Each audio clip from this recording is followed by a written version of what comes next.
বাংলাদেশের শহরগুলো এবং প্রত্যন্ত এলাকাগুলোতে বৃক্ষরোপণ কর্মসূচি গ্রহণ করেছি। ইসলামী ছাত্র শিবির প্রতি বছরই এই বৃক্ষরোপণ কর্মসূচি ঘোষণা করে এবং তাদের যে জনশক্তি রয়েছে লক্ষ লক্ষ জনশক্তিকে আমরা এই ব্যাপারে নির্দেশনা দেই। প্রতিজন জনশক্তি একটি করে ফলজ, একটি বনজ এবং একটি ঔষধি, টোটাল তিনটি করে বৃক্ষরোপণ এবং বৃক্ষের চারা তারা বিতরণ করবে। এবং শহর এলাকাগুলোতে যেখানে বৃক্ষের চারা রোপণ করার মতো পর্যাপ্ত জায়গা নাই, সেখানেই ছাদগুলোকে ব্যবহার করে, রেলিংগুলোকে ব্যবহার করে আমরা যেন বনায়ন অথবা সুষ্ঠু ব্যবস্থাপনার মধ্য দিয়ে এই বৃক্ষের চারাগুলো রোপণ করতে পারি। বাংলাদেশের যে পরিমাণে বনায়ন থাকার কথা ছিল, আপনারা জানেন একটা দেশের ইকোসিস্টেমকে ধরে রাখার জন্য, প্রাকৃতিক ভারসাম্যকে ধরে রাখার জন্য 25% ন্যূনতম বনায়ন প্রয়োজন। সরকারের হিসেব অনুযায়ী বাংলাদেশে মাত্র 12% বনায়ন রয়েছে, কিন্তু বেসরকারি হিসেব অনুযায়ী এই বনায়নের পরিমাণ 9%-রও নিচে রয়েছে। সুতরাং এটা একটা দেশের জন্য অনেক বড় ক্ষতির কারণ হয়ে যেতে পারে।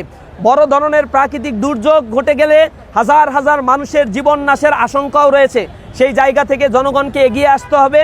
আমাদের স্লোগান এ কারণে, একটি হলেও বৃক্ষরোপণ করব জনে জনে, সবুজ দেশের সুস্থ বাতাস লাগুক সবার প্রাণে। আমরা একটা হলেও প্রতি জনগণ যেন বৃক্ষরোপণ করি, এ ব্যাপারে উদ্যোগী হতে হবে। দ্বিতীয়ত, সরকারের প্রতি আমরা আহ্বান জানাই, এই বৃক্ষরোপণের ক্ষেত্রে আপনাদের যে মন্ত্রণালয়গুলো, জলবায়ু মন্ত্রণালয় কাজ করে, অথবা আমরা দেখতে পাই কৃষি মন্ত্রণালয় অথবা পরিবেশ মন্ত্রণালয় অধিদপ্তরগুলো কাজ করছে, কিন্তু কার্যকর কোনো ব্যবস্থা গ্রহণ করা হয় না। এখানে তাল গাছ রোপণের জন্য একবার কর্মসূচি গ্রহণ করা হয়েছিল, কিন্তু সেই তাল গাছ কোথায় রোপণ হয়েছে আর টাকা কোথায় গিয়েছে এটা আমরা জানি না। শেল্টার সেন্টার নির্মাণের জন্য প্রতি বছর বাজেট দেওয়া হয়, কিন্তু শেল্টার সেন্টার নির্মাণের ক্ষেত্রে যে পরিমাণে দুর্নীতি করা হয়, সেই দুর্নীতির কারণে শেল্টার সেন্টারগুলো গরু ছাগলের খামারে পরিণত হয়েছে, অথচ গরু ছাগল থাকার জায়গায় পরিণত হয়েছে, সেখানে মানুষ থাকতে পারে না। সেখানে স্যালানিটির কারণে যে বিল্ডিং নির্মাণ করা হয় তার টেম্পার 2 বছরও টিকে না, ভেঙে পড়ে যায়। এরপরে যে এলাকাগুলোতে বৃক্ষরোপণের জন্য, জলবায়ু নিয়ন্ত্রণের জন্য আরও বিভিন্ন কাজে যে ধরনের বাজেট বরাদ্দ দেওয়া হয়, সরকারের পৃষ্ঠপোষকতায় সেই বাজেটগুলো কর্তা ব্যক্তিরা ভক্ষণ করে নেয়। জনগণের প্রতি তারা দায়বদ্ধতা দেখায় না এবং সেই জায়গায় যে ধরনের পদক্ষেপ গ্রহণ করা দরকার, যে ধরনের ট্রান্সপারেন্সি গ্রহণ করা দরকার ছিল, তা আমরা গ্রহণ করতে দেখি না।